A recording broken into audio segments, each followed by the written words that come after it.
ఫిబ్రవరి 14 ప్రలోభపెట్టే సాతాను పట్ల జాగ్రత్త.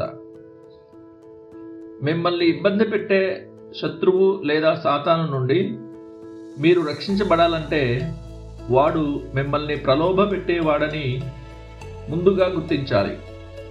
వాడు మీ పట్ల ఎప్పుడూ మెలకువగానే ఉంటాడని గుర్తుంచుకోండి.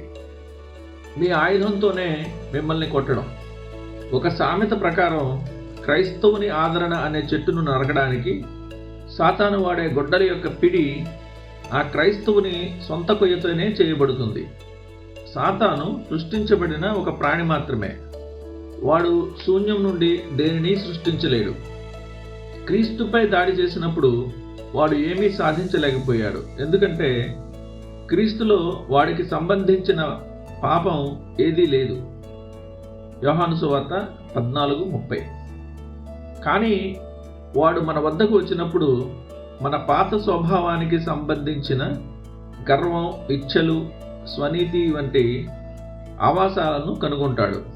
క్రీస్తులో మనకు లభించిన నూతన కృప నుండి మనల్ని లాగివేయడానికి వాడు వాటినే ఆయుధాలుగా వాడుకుంటాడు. వాడు ఇచ్చే శోధన అనే పాత్రలోని పానీయాన్ని తాగకండి. అందులో విషం ఉంది. అది చూడడానికి ఎంత ఆకర్షణీయంగా మెరుస్తున్నా దాని వైపు చూడకండి. ఇప్పుడు తీపిగా అనిపించిన తర్వాత అది చేదుగా మారుతుంది. అహంకార పాపం పట్ల జాగ్రత్త. అన్ని పాపముల కంటే మిన్నగా గర్వంతో కూడిన లేదా ధైర్యంగా చేసే పాపం పట్ల కాపలాగా ఉండండి. మీరు ఒకవేళ సాతాను పన్నిన సాలెగూడులో చిక్కుకుంటే వెంటనే దేవునికి మొరపెట్టండి.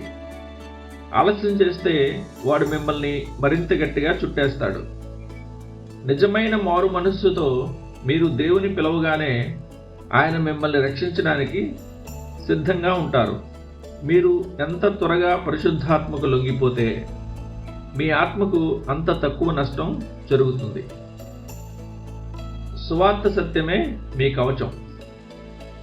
సాతానుకు విరోధంగా మిమ్మల్ని మీరు బలపరుచుకోవడానికి ఉత్తమ మార్గం నీతిమంతులుగా తీర్చబడడం అనే సువార్త సత్యాన్ని లోతుగా అధ్యయనం చేయడం. దేవుని కృప యొక్క ఉచిత కరుణ, శిలువపై క్రీస్తు చేసిన బలియాగ సంపూర్ణత, విశ్వాసం ద్వారా ఆ ఆశీర్వాదాలను మనం ఎలా సొంతం చేసుకోవాలి? రోమీయులకు రాసిన పత్రిక 3:24-25. ఈ విషయాలపై పూర్తి అవగాహన పెంచుకోండి.